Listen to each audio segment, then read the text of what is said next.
If you hear any background noise, I am filming in the middle of a thunderstorm, so let's go.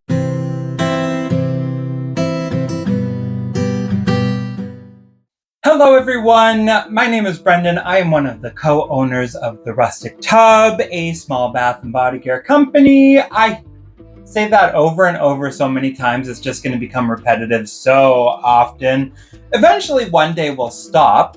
But this week, welcome to another experimental episode. We're gonna try to make this video fairly fast. We are fighting a thunderstorm right now, and the power has been cutting in and out so often. I don't even know what we have editing-wise going forward, so there might be some blackout moments, there might be some fun moments, but we're gonna try to get this down as fast as possible.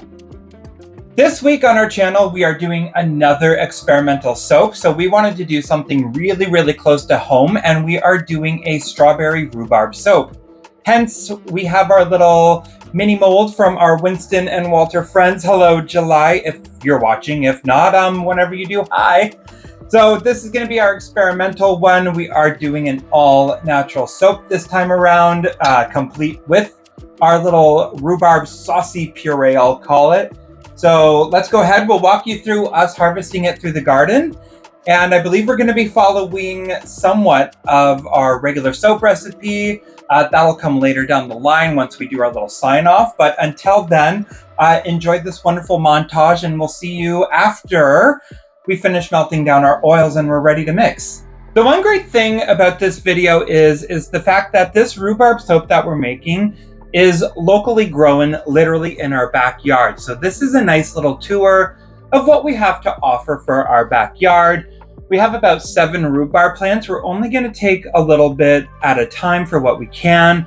Rhubarb has a lot of water retention, which makes it really good to work with. It can be a good water replacement for your soap. You can just see us here collecting the rhubarb stalks as much as we can. We're really going for the reddish ones. This is a strawberry rhubarb that we have on our property. So this soap should, in theory, have a nice little sweet smell to it and a nice little kick. And from here on out, we're just gonna collect what we can. We'll chop off the leaves and store the rest for later because we are doing a small batch. Going forward, you can now see that we are using our little processor, just pureeing what we can. And from here on out, we're not going to use a cheesecloth for this because I really want the rhubarb to be the star. So we're just really squishing through the strainer with a wooden spoon what we can. So this little pureed applesauce, well, rhubarb sauce, not applesauce, we should say, is going to be the headline of the base of the soap. And any little pulp that comes through is an extra little exfoliant to help really solidify the bar. And we're going to go ahead and continue on with the rest of the making with our ingredients already pre-done.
So with the oils melting down for our little final area, we have our other poured oils here. In case you've forgotten, in classic sense, it is our castor oil, avocado oil, and we're using canola oil for this soap. And then in this one, you did see me add earlier, in that one, it's our lye water with our rhubarb puree. So that's going to be the base of the soap. I did throw in a little bit of distilled water just to help kind of saturate or unsaturate it down, kind of give it a little bit of flow. So you did see us mix it up. There is going to be a nice little bit of pulp in that soap, so it should, in theory, work really well on the skin. Color-wise, throwing it in, there has been a lot of panic. I have done a lot of research with this one. And the one thing I can't say enough is if you feel like you've done enough research, it's always best to do more. We have watched several other soapers and other online studies with this where if you just use rhubarb as a base, it ends up turning out like a really, really not a satisfying brown color. But when you add it to your lye water mixture, it turns into a vibrant yellow or a vibrant green. And then it turns into that brown color that you see. So in order to kind of cancel that out from the other, we're throwing in a rhubarb root powder. So it comes as, I'm going to say like this dirty mustard color is the best way I can describe it. So we're going to be throwing that into our mix when we mix everything up in order to have that beautiful rhubarb red color. And we're not going to add any fragrance because we're hoping, once again, in theory, we're in experimental mode. We don't know if it's going to turn out or not. Fingers crossed it did. Our last experiment did. So we're hoping that once this cures and everything, it'll still have that nice, sweet strawberry rhubarb smell to it. So something subtle, hopefully something natural. We're going to go ahead, kick it all off. So just enjoy as we mix everything together because that should be done soon. Enjoy the mixing, enjoy the slushing, enjoy the pouring, and we will see you shortly for that update.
All right, there we have it with our little mini rhubarb soap. We're going to let this go ahead and cure for about 24 hours before we start cutting.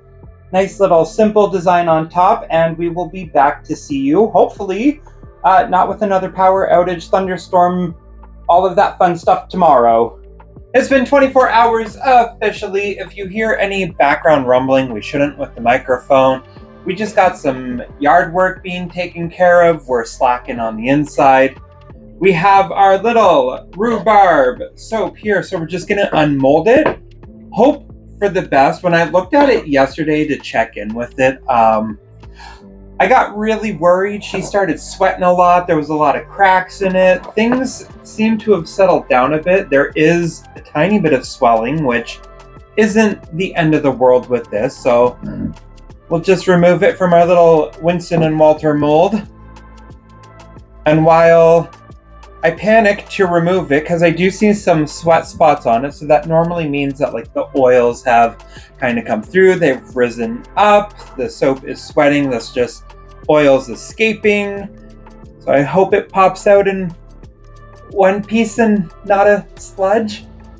Also too, we have Steven in here today. He's just being a little elf in the background. So the one thing we really wanted to do when we made this rhubarb soap was kind of look at the properties of what rhubarb can do for you. And rhubarb is a really good skin astringent. I had to practice saying that a couple times. So an astringent is essentially an item in health and beauty that helps tighten and tone the skin. So the best part about that is this soap will reduce fine lines and wrinkles. And it's also a really good, the word I'm looking for is not at the top of my head. It's really good for your skin if there's any irritations as well. So it kind of helps heal the skin a lot faster if there's any wounds present. Looking at this, I'll hold it closer. So So it did come out in one piece. I'm happy. She feels solid. You can see the shine and the glisten. Most of the time, the soap will fully be done after 24 hours, so that glisten is literally just the oil squeaking out. But we'll get this close-up going on of us cutting it so you can see, and fingers crossed with us that nothing happens in the middle of it where it might be a chocolate lava cake.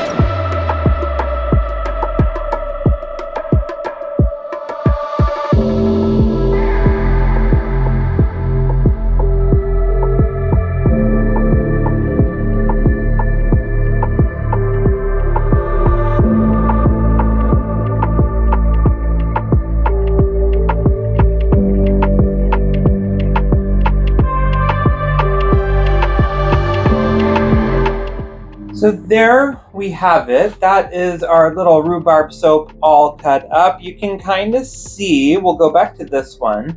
You can kind of see right here that the oils are still sweating out. That is totally fine. It does happen. It will just mean that it takes a little bit longer for it to fully cure. And we'll just keep an eye on that. But happy to say that none of them sludged out. Ooh, I really zoomed the camera back and far for this one. You can see everything now. But anyway, going on forward with that one. We are complete with our rhubarb soap. We didn't throw in any, why was I going to say frosted oils? There's no fragrance added to this soap, so I don't know where that mind frame came from. But smelling it, you can actually smell the little bit of sweetness, the little bit of tartness to it. So I'm happy with that. You can see the little rhubarb bits that we did throw in there. So also too, I'm not mad at that one. This is as natural as we've gone for a soap so far to this day. But yeah, our biggest thing was we didn't know how this was gonna go. We didn't know how this was gonna end up. I honestly thought we were filming a failure attempt today. This will be on our line ready to go in a couple weeks. So we're kicking this one off to our summer festivals, but this is essentially it. This is our strawberry rhubarb soap, I should say, straight from our garden, everything all natural. And yeah, needless to say, I'm proud of that. With this now officially out of the way, that means we are signing off for this week's video. So if you want to make rhubarb soap, we are uploading our recipe onto our Patreon. So all of that will be over there if you want to give us a cute little follow. But speaking of follow, don't forget to like, subscribe. Since the camera's so far, I get to reach more over that way. Oh God, I've honestly forgotten if the stare there. Anyway, like, follow, subscribe to us, stay up to date with us on all of our social medias, and until next week to see if we nailed it or failed it, we will see you soon. So bye everyone. No waves from Steven, that's it.